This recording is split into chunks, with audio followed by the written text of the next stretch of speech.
Tiens, elle est là. Va lui donner. Ça sert à rien que nous nous fatiguons à regarder des matchs jusqu'à pas d'heure pour qu'au final, vous privilégiez systématiquement l'Argentine. Alfantino, arrête frérot, parce qu'on perd du temps entre hier l'histoire de Balogun et son carton rouge, aujourd'hui l'histoire de l'Égypte qui doit mériter un autre but d'anthologie qu'ils ont mis et qui a été refusé. Vous êtes là à trouver à chaque fois des petites excuses. Il y a eu 4 heures après cette action, une action incroyable qui a été emmenée par les Égyptiens, un but incroyable a été mis et vous commencez à revenir sur cette situation. Alors faut pas oublier ce qui s'est passé entre Lionel Messi et Issa Mendy. Même pas une faute, même pas un carton, rien. Arrêtez vos bêtises un petit peu. Vous nous fatiguez.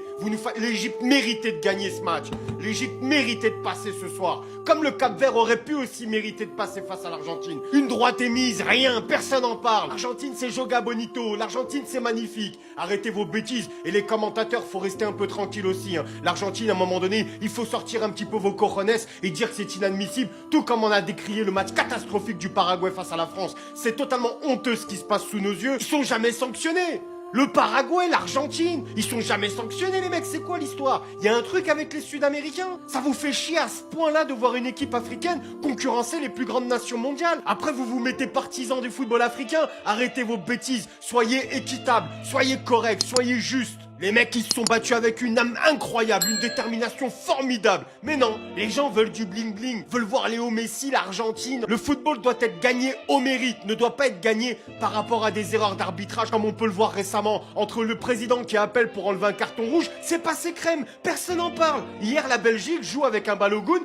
qui a pris un rouge juste avant, mais c'est normal. Les gens en rient. Oh, il est fou. Mais comment il est fou? C'est interdit. Il faut sanctionner. Le football doit être indépendant à la politique. Franchement, vous nous écœurez. Je savais qu'il allait se passer des petites choses. Je savais qu'on allait tomber dans des travers. Regardez son visage. Arrêtez un petit peu. Donnez la coupe à l'Argentine. Tenez. Les Argentins, félicitations. Voilà, tiens. La coupe, elle est là. Ce qu'on n'a pas entendu sur l'arbitrage, sur le fait que ce soit un Français qui arbitre l'Argentine, etc.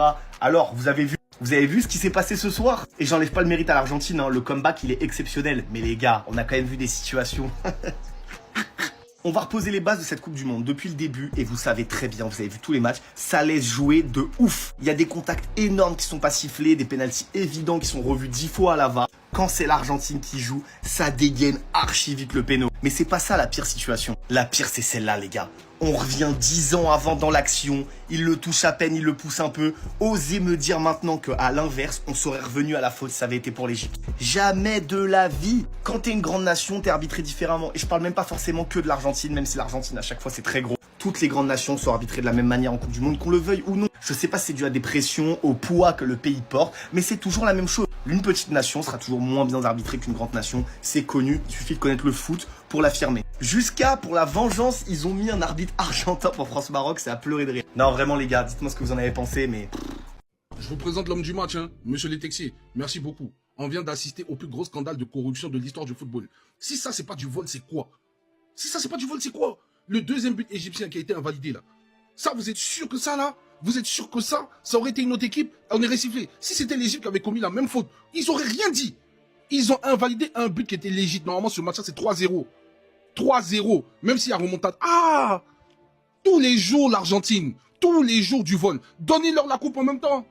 Messi il rate un penalty, du coup, faut l'aider. Il est mené 2-0, du coup, faut l'aider. C'est quoi ça? Tous les jours. C'est le plus gros scandale de l'histoire. Vous allez dire, ouais, on chouine, on est des pro CR7, du coup, on raconte de la merde, etc. Vous, quand vous avalez là, quand vous en avez plein la bouche de Messi, est-ce que nous, on parle? Il est trop fort pour qu'on fasse des choses comme ça pour lui. C'est pas possible. Arrêtez, frère. Tous les jours, ils vont gagner des matchs. Ça sera toujours comme ça. Il y aura toujours soupçon de corruption. L'arbitre ceci, l'arbitre cela. Contre le Cap-Vert, c'était la même chose. Aujourd'hui, vous faites ça à l'Égypte. On vous a fait quoi? Il a déjà gagné une Coupe du Monde. C'est forcé qu'il gagne encore? Est-ce que c'est forcé qu'il gagne encore? Chaque fois, c'est des Argentins. Toujours quand ils font des matchs, c'est comme ça. Toujours. Et vous vous rendez compte, cette pauvre équipe d'Égypte là, qui a donné tout ce qu'il pouvait, vous venez mettre des trucs comme ça encore. Putain, tous les jours, l'Argentine c'est ça. Tous les jours. Vous êtes pas fatigué? C'est aux yeux de tout le monde comme ça. Vous allez dire qu'on exagère. Putain. En fait, la FIFA, ils ont vraiment les couilles de Messi dans la bouche. Regardez, ils ont réussi à annuler le but de l'Égypte pour une faute qui s'est passée de l'autre côté du terrain. Est-ce que... S'il n'y avait pas eu cette faute, ils seraient remontés jusqu'à la première mi-temps pour trouver un truc pour annuler le but. Attends, mais tiens, c'est marrant. Ça me rappelle une certaine situation quand même. Très très légère poussette de Idrissa Gueye dans le dos de Marcelo, puis ensuite l'action elle fit son cours et pour toi finit par prendre un carton rouge et on nous accorde un penalty. Mais c'était sans compter l'arbitre qui retournait à l'époque des 30 Glorieuses pour pouvoir annuler ce but. Et ce jour-là, tout le monde nous avait expliqué que c'était tout à fait normal. Ah, vous êtes coincés là, soit la VAR a eu raison dans les deux cas d'intervenir et d'annuler l'action, soit dans les deux cas c'était beaucoup trop tard pour qu'elle intervienne et l'action aurait dû continuer. Moi perso, mon avis en 2026, il est exactement le même qu'il était en 2019. Tu peux pas remonter 30, 40, 50 secondes en arrière. Et puis s'il vous plaît, ne nous cachons pas derrière ça, parce que je sais qu'il y en a beaucoup d'entre vous qui vont crier à la corruption. Les premiers responsables de ce résultat, c'est les Égyptiens. Et je vais pas vous dire que ça me fait plaisir, mais de manière quasiment prophétique, le but qui condamne l'Égypte, il part d'une paire de balles de Mohamed Salah. Ce soir, l'Égypte s'est inclinée face à l'Argentine. Le plus grave, c'est pas le score, c'est pas l'élimination, c'est comment est-ce qu'ils se sont fait éliminer. Si vous regardez bien les minutes des buts, vous pouvez voir qu'ils menaient jusqu'à la 79e. Comment est-ce que tu arrives à te prendre 3 buts en l'espace de 15 minutes? C'est une faute professionnelle. Après, de base, c'était un petit peu une anomalie que l'Égypte mène pendant aussi longtemps. Parce que je vous rappelle que l'Égypte, sur cette Coupe du Monde, c'est très très médiocre. Si on regarde le parcours de l'Égypte pendant cette Coupe du Monde, on peut voir qu'ils ont affronté la Belgique, puis la merde. La Nouvelle-Zélande, ils ont gagné, puis la merde. Ils font match nul contre l'Iran. L'Iran, c'est pas ouf. Et surtout, ils ont failli sortir au tir au but face à l'Australie en 16e de finale. Pour sa dernière avec l'Égypte, Mohamed Salah, il les aura vraiment bicrave de A à Z. Lionel Messi, son équipe est menée 2-0, il délivre une passe, il marque un but. Donc vous savez, j'aime pas faire la comparaison avec Cristiano Ronaldo, mais au final, les Argentins sont qualifiés, ils vont en quart de finale. Mais entre ce match contre l'Égypte où ils se font mener pendant 80 minutes et le match contre le Cap-Vert, cette équipe, elle transpire pas la confiance. Mais c'est quoi ce vol en 4K, les gars? On a compris. Donnez-lui sa Coupe du Monde à Messi. Alors oui, sur Martinez, quand tu fais la VAR, quand tu zoomes sur son pied, tu vois qu'il y a un contact et du coup t'annules le but de Zico. Mais pourquoi on n'est pas revenu sur le penalty sur Salah? Parce que c'est pareil, quand tu mets l'arrêt sur image, tu zoomes, il y a contact avec son pied. Et je suis d'accord, dans les deux cas, les gars, c'est minime. À vitesse réelle, j'aurais mis penalty pour personne. Enfin, faute, et l'autre, j'aurais pas mis penalty pour Salah. Mais au final, qu'est-ce qui se passe? Salah, il n'y a pas faute, il y a contre et il y a le troisième but de Fernandez. Et ils se font voler en 4K. Mais Messi, arrête de pleurer. Arrête de pleurer, oui, t'as raté le penalty. Bon, après, t'as mis un but magnifique. Messi, rien à dire, il est exceptionnel. Commencez pas à dire que je dis que Messi, il est nul. Mais arrête de pleurer, Messi. T'es avantagé par la FIFA. Regarde sur le but de l'Égypte, la réaction d'Infantino. Il applaudit comme ça.